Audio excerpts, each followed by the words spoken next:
Well, I think that the agency of 2014 is a continuation of the agency of 2013, but on steroids. So what we've done is we've invested a lot on hiring strategic planners this year. So strategic planning has become a big part of what we do in PR, and that's traditionally been an area that's been not very well developed in PR. So that's a focus area. Obviously, the areas of digital communication is growing gangbusters, and that's going to be a continued investment focus. We're also looking at investing in a creative pool as well. So we started doing that in 2013, but next year that'll become even bigger. So those are the key areas, and then underlying all that really is the sort of revolution of content creation that we've seen in the last year or two. And we've launched MediaCo in China, which we're really growing in 2014, investing in a lot of new hires, developing our own people, while at the same time investing in bringing talent into the business. And those people would have media backgrounds, typically, and digital backgrounds. So there's a lot happening in PR. It's an exciting time in China, for sure.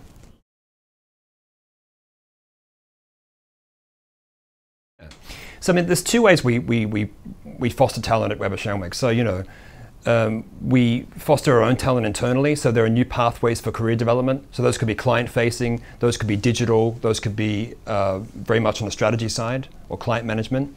But of course, to really jumpstart our business and keep it going forward, we really need to hire from outside.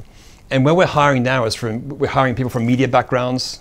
So digital media backgrounds, paid media backgrounds. We're hiring ex-journalists, which we've always done.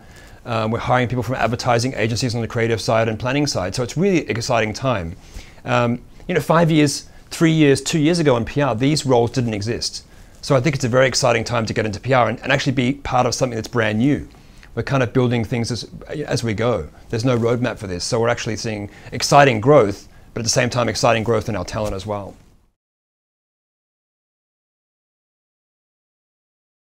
I think that's an interesting question, and I think that question is what we deal with it every day, and it's a difficult sell sometimes. I mean, if you on the face of it seems difficult, right? But I think there are certain people on the creative side that want to do something that's brand new, and I think PR now is in many areas, in many ways, in uncharted waters.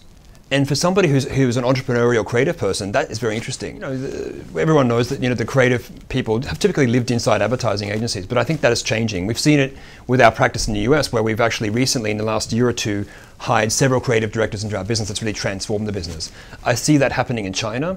I think it takes an entrepreneurial type of creative person. It won't be for everybody, but if you join the agency now at the ground level on the creative side, you can really do something that no one else has really done. Public relations firms have something that's really different from advertising companies, that we have deep practice areas which we can bring to bear on clients, that we really have that expertise. But as we go forward, how do we tell those stories in a much bigger way than we've ever done before? And that needs a creative director, and that's not what we've had before. So it's a new area of our business. I think it's exciting for the right kind of person.